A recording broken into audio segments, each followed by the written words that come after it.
Welcome to அம்மா வீட்டு சமையலில் கொண்டக்கடலையை வச்சு ஒரு பக்கடா செஞ்சுருக்கேன். எப்படி செய்கிறதுன்னு பார்க்கலாம். அதில் மேலே அது போல் வெங்காயத்தை வச்சுக்கலாம். ஒரு கார்னிஷுக்கு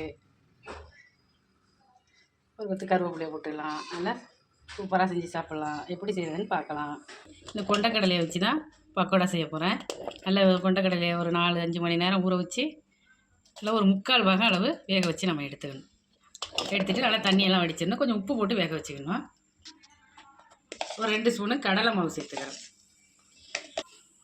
காரத்துக்கு தகுந்தபடி நீங்கள் மிளகாத்தூள் சேர்த்துக்கலாம். நான் ஒரு 1.5 ஸ்பூனு சேர்த்துக்கிறேன். கார்ன்ஃப்ளவர் மாவு ஒரு 2 ஸ்பூனு சேர்த்துக்கலாம். அரிசி மாவு இதுவும் 2 ஸ்பூனு சேர்த்துக்கலாம். எல்லாத்தையும் சேர்த்து நல்லா கலந்து விட்டுறணும். தேவைப்பட்டால் தண்ணி கொஞ்சம் தெளிச்சிக்கணும்.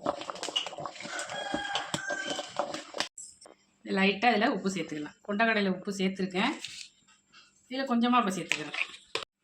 தண்ணி அது போல் தெளிச்சிக்கணும். ரொம்ப தண்ணி ஊற்றிடக்கூடாது. நல்லா இந்த அளவுக்கு தெளிச்சிக்கணும்.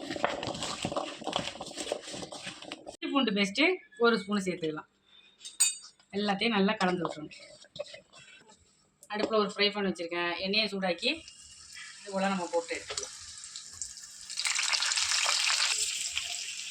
இதுக்கெல்லாம் இது போல் செஞ்சு கொடுங்க. கொண்டக்கடலை சாப்பிடாதவங்க கூட நல்லா விரும்பி சாப்பிட்லாம். சாதத்துக்கு தொட்டுக்கிட்டு சாப்பிட்லாம். ரொம்பவே அருமையாக இருக்கும். நல்லா மழை காலத்துக்கு ஒரு ஈவினிங் ஸ்நாக்ஸாக கூட இதை நம்ம செஞ்சு சாப்பிட்லாம். நல்லா ஒரு பொன்னிறமாக ஆனதுக்கப்புறம் எண்ணெயிலேருந்து அரிச்சு எடுத்துக்கணும். நல்லா எண்ணெயிலேருந்து அரிச்சிடணும். இந்த மாதிரி பொன்னிறமாக ஆனப்புறம் அரிச்சு எடுத்துடலாம். இது ஒரு பிளேட்டில் மாற்றிடலாம். நல்லா சூப்பராக இருக்கும் சாப்பிட.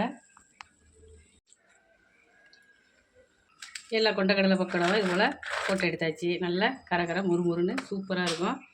மழை காலத்துலலாம் ஒரு ஈவினிங் ஸ்நாக்ஸாக கூட நம்ம செஞ்சு சாப்பிட்லாம்.